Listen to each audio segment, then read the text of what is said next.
Okay, so very good afternoon, everybody.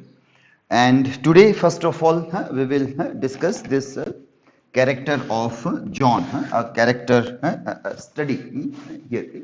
So we'll read some part of the text and try to see that how John, or through the character of John, how the writer perhaps has tried to give us some kind of solution to the problem which people like perhaps Paul, yeah, who is telling us the story and is still suffering into that pain, or Susan, who has undergone a kind of a pain or agony, and we just get a kind of a symbolic representation of Susan's pain and agony because she has almost gone mad, or suffering from dementia, or dying a very tragic death in mental asylum. So that way we can see. But well, how John can save herself from the damage?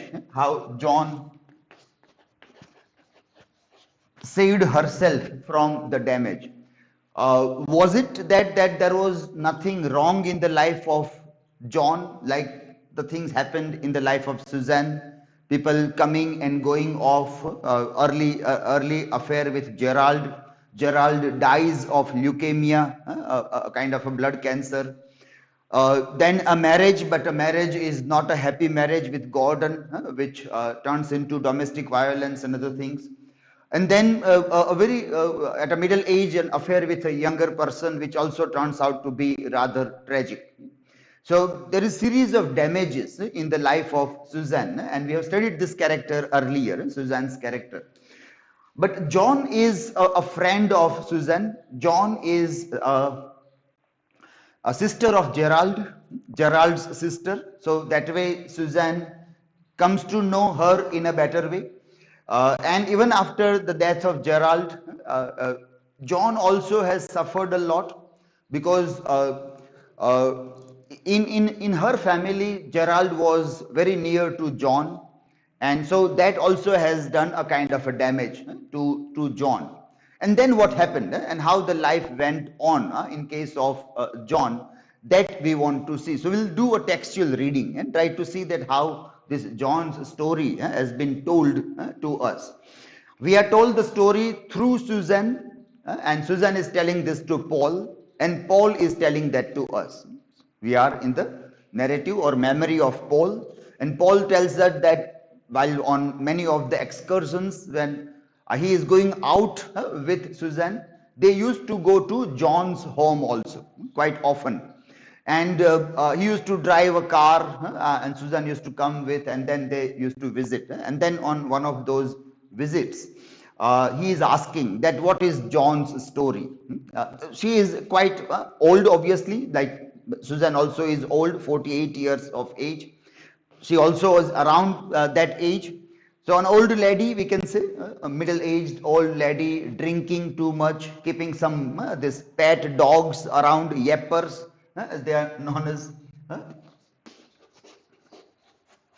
yappers, small doggies, yappers.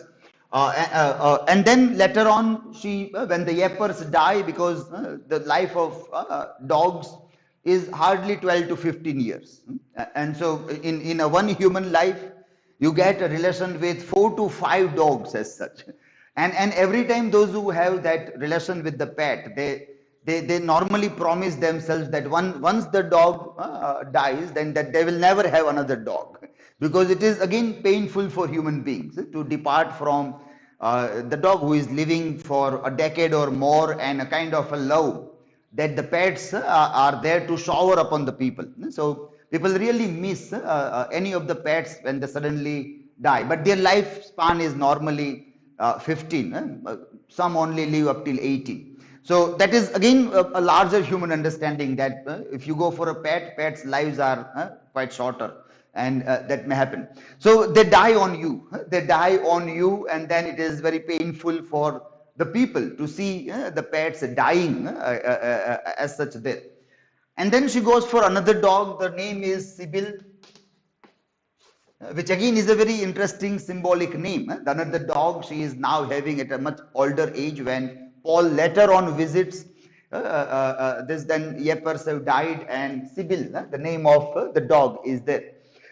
Sybil is a mythical character. Sybil is a mythical character. We have referred to Sybil earlier in the Westland, in the poem The Westland, and that Sybil is an old lady.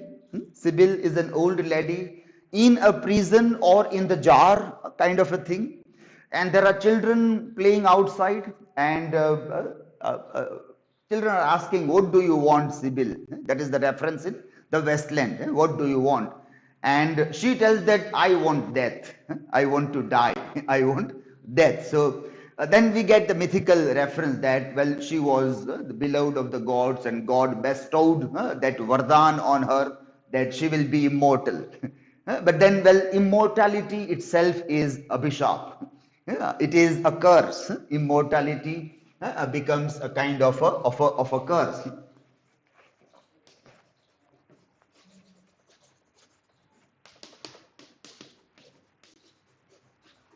So this through John we see this Sibyl, the name, and this is the immortality is the curse. And so we what is happiness? What is bliss? Bliss is death. It is good that we die. It is good that people die. If we do not die, then how painful the life can be. How painful. So ultimately, with everything that happens in life, the life gets shattered, some kind of damage in life, and then what is ultimately coming as a point of relax, a point of blissfulness is death. So death is as such a beautiful thing that it is good that people die. Otherwise, with damaged life, how would people sustain, or how would people keep on living with those things there? So immortality becomes curse. That is the reference which we can see in terms of Sibyl. And when Sibyl is referred, there is a reference of death also. So we can easily see that. So very quickly, let us see how the story here is going about John's story. And then this interpretation we will try to see here. So let us read a part of this brief narration, which is coming from Paul's memory. Paul is telling us the story, and through Paul we are who is listening this story from Suzanne, and then we come to know about this character. So John, so there is this context here that you drive, she said, handling me the keys to the McLeod's Austin, the car, and I felt being promoted to the things, driving such a car, and Suzanne is sitting. So that is also that aspect of how this Paul is seeing as if there is a kind of a competition going on, and he is winning those competitions, or he is getting some kinds of shields and prizes. So that is how he later on says that at a younger age you were seeing everything as something you are achieving there. John lived about so and so time, surviving sister of Gerald, who died in leukemia. She liked dogs and took an afternoon gin or a two. So, well, her old age company was gin, that is liquor, to drink, have dogs, and pass on time. That is the leisure life that she is living there, with no human as such in the life, but dogs, the pets are there. Introduced there. I have shut the yappers up. So that is, yappers keep on coming again and again. Yapper, the little dog that she had. And well, obviously they will keep on disturbing, interfering in the talk. The guest would come, and then yappers would keep on having their own small cries. So that will keep on coming time and again, shutting the yappers up. She was a large woman with a pastel blue trouser suit. She had tight curls, brown lipstick, and was approximately powdered. She led us into the sitting room and collapsed into an armchair with a footstool in front. So quite a We can say a bulky woman, a little bit fat, another thing. A little bit of makeup also she has done, and then she lies in a chair with her foot. You put a small stool to support your foot.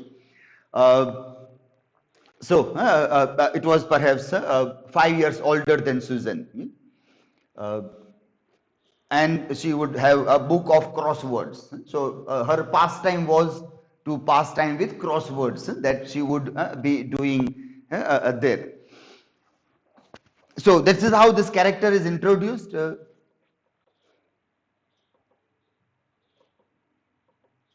And would be also having cigarettes. She is a smoker also, and so that also is that her habit of doing the things there. And then we come to that story element, how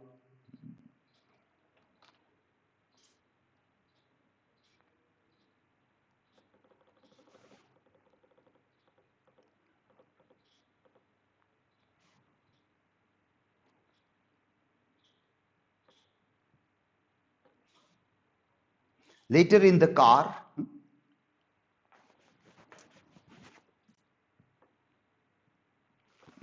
so later in the car, I say, Paul to Suzanne. So what's John's story? What's John's story? Was she really a good player? Because she also is a tennis player. And when they are having an earlier talk, she refers to that also. And when obviously John is aware that, well, they were partner in a tennis match, Suzanne and Paul, and they have won couple of matches, and then they were defeated in quarterfinals or other kinds of things. So there is that reference. Like as a players, people have an insight to look into the physique of the people with reference to the game that they play. So there is one reference that Paul has good hands, good hands. That is what he refers to. That may be helping in hitting forehands or backhands in a tennis match also. So that reference do come. So then we come to know she also was a good tennis player.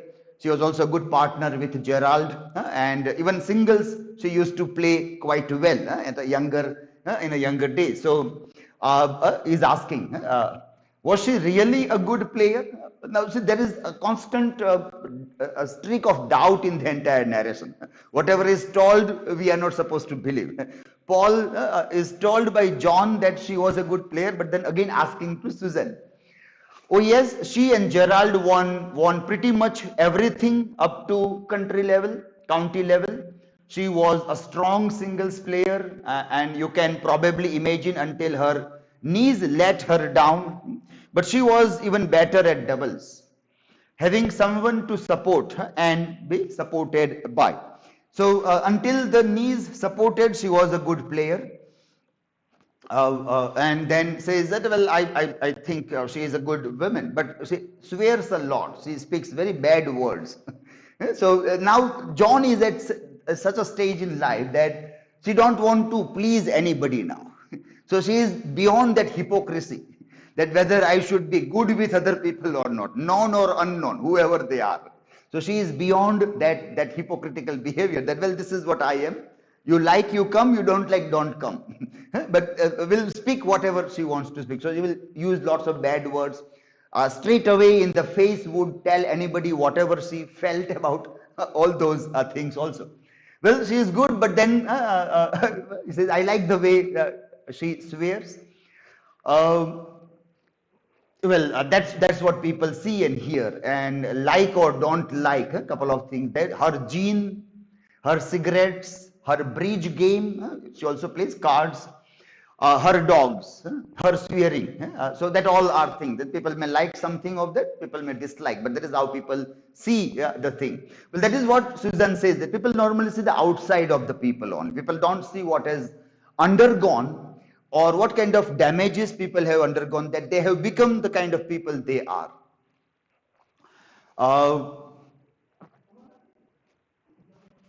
I am only 19, as my parents keep on, so I don't know, he says, if I made any mistake in seeing the things there. So says, she looks ahead through the widescreen and tells that when Gerald died, I wasn't the only one who was hard hit. John was devastated. They had lost their mother when they were little, and their father had to work every day in their insurance company. So they were thrown into depending on one another, John and Gerald. So they were having a very strong bond. So I obviously was hard hit when Gerald died, but she was completely devastated. And when Gerald died, she went off the rails a bit. So she was almost like not able to control herself emotionally. And then what happened? She started sleeping with people. So she started having affairs, as if to forget Gerald. She stranded a little bit in her life there. And Paul, quite a young and a kind of a progressive youth, would say, well, there is nothing wrong with that. People might do such a kind of a thing. Well, obviously, he also is doing that with Suzanne. And Suzanne is doing the same thing with Paul. So, obviously, you don't have very high moral standards as such to look at people's behavior. Well, there is and there isn't. Suzanne, much matured way of looking of everything, that well, it is this also, it is that also. If you look from this angle, it is problematic. If from the another angle, it is not problematic. Those things, and then the things there. But John was a bad picker. Means whoever she had an affair with, it was not perhaps a right choice that she made during those days. At first, it didn't seem to matter as long as she didn't get pregnant or anything like that, and she didn't. Then she fell like a ton of bricks for his name doesn't matter. Married, of course, rich, of course, other girlfriends, of course. She set her up at a flat in Kennington, and then after that, she got hooked up with one rather a little bit old person who is already married, but he was rich, had affairs with many other girlfriends also.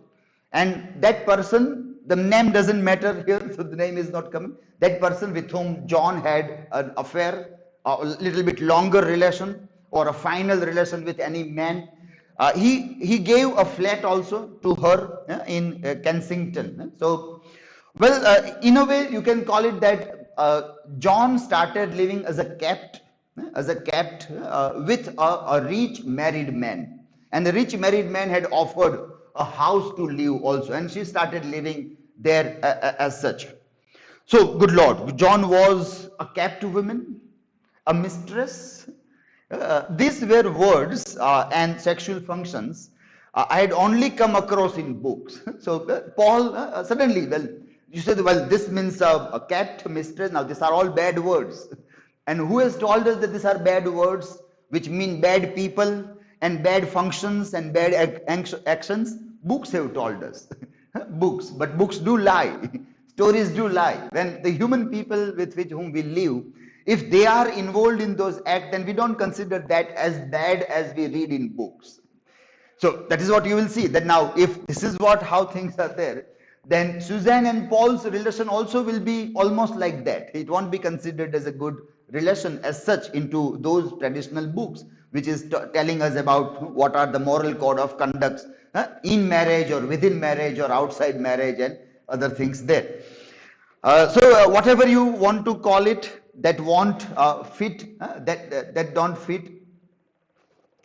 And that is altogether a different way of looking at people whom we know. Whatever the literature would tell about the people, but if that very people are in our life, then we have altogether a different way of looking at them. We are more sympathetic because we know something beyond what are the names, what are the tags, or what the language meant. Beyond that, we know those people also. So whatever you want to call it, the words don't fit.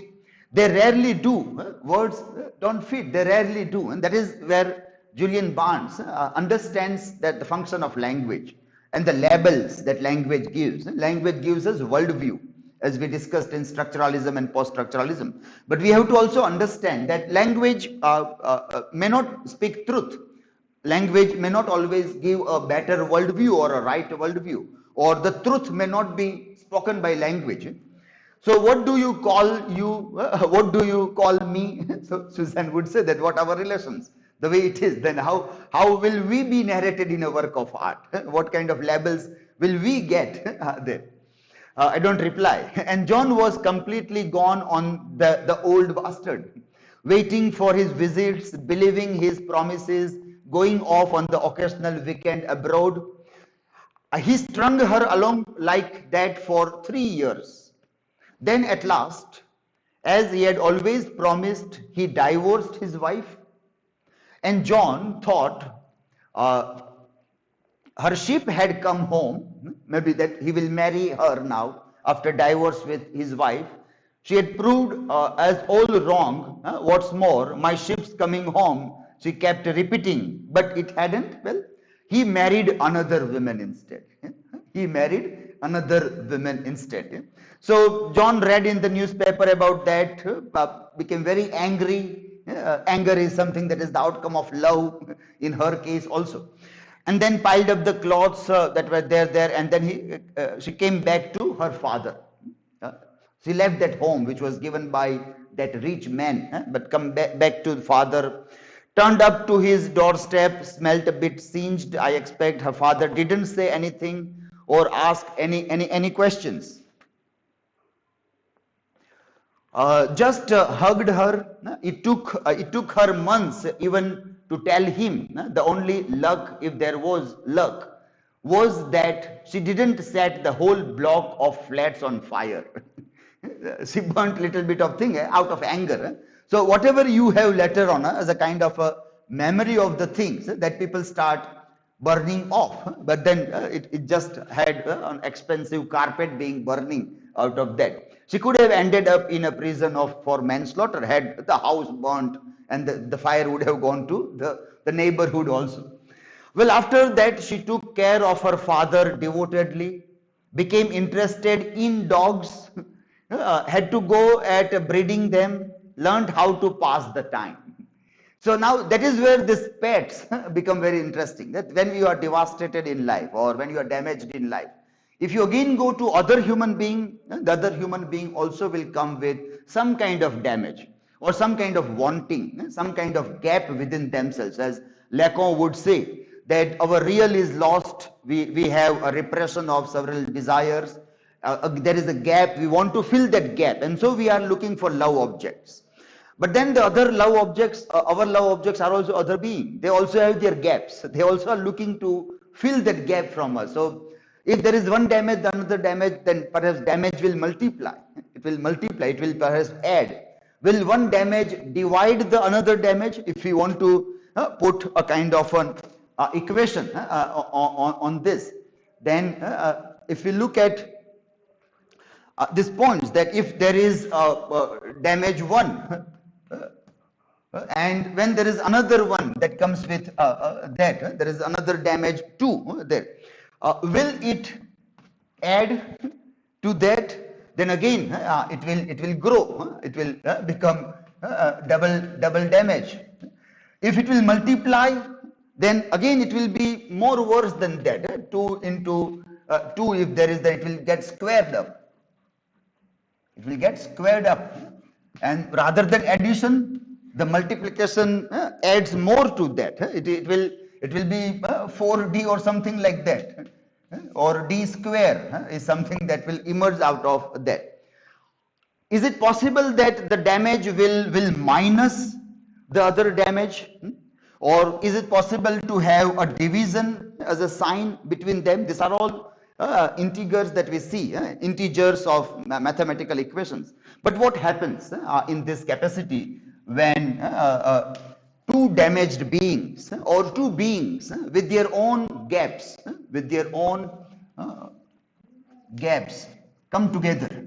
When two beings with their own gaps come together, will those jigsaw puzzle will get a kind of matching with each other? The another will have that matching, that it will come together. So if this is this one, this jigsaw puzzle is setting out well with this in this form, then it is fine. You get a better square off kind of a thing. But if it is not so, if one jigsaw puzzle matches with another in a different way over here, it overlaps the kind of a thing, then there is more of a conflict there. And then there is still more of a gap in between also. The gap is not filled. And there is more of a conflict emerging there. So where would people go in these capacities for this? Well, perhaps what John has found is go to pets. The pets may perhaps be a better way of solving our damages, or going to somebody where people are not demanding in their way. Susan perhaps is looking for the same thing. Susan, who is damaged by Uncle Humphrey as a kind of a child abuse much earlier. Gerald came like as a kind of an accident, kind of a thing. Marriage, but a rich person, in a way a happy life for an outside world, but internally suffering from lots of domestic violence. Again goes for Paul, looking for the square off, looking for that how that damage can be reduced. But in case of Paul, again Paul would say that I have my own life also. I also want to build my career. I want to be lawyer. I want to do this. I want to do that. And then he would hand it back. The parcel known as Susan is handed back to the daughters, Martha and Clara. Now you take care of. Now this parcel is not manageable. So, well, that perhaps a pet won't do. Yappers won't do. Sibil won't do that. That would send that person to somewhere else also. So that's how this John's character, as a counter to Suzanne, or other things that we see in this narrative, becomes interesting. So became interested in dogs and started looking at their life, going for breeding the dog, and then ultimately using this.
Hello. Yeah. Okay. That's the problem with this. Okay, so this point when he goes there, and then when he says that you are still in it, you will always be in it, not literally, but in your heart. Nothing ever ends. When he tells about handing that of Susan, nothing ever ends. Not if it's gone that deep.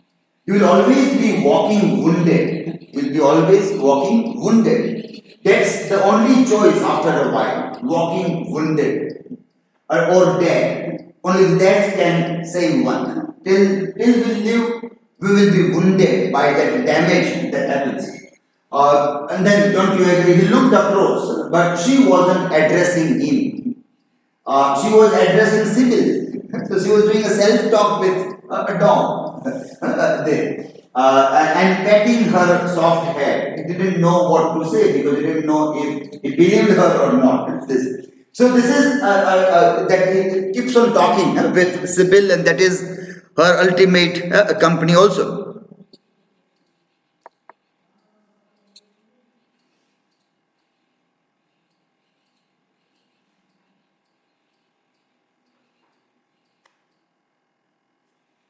So then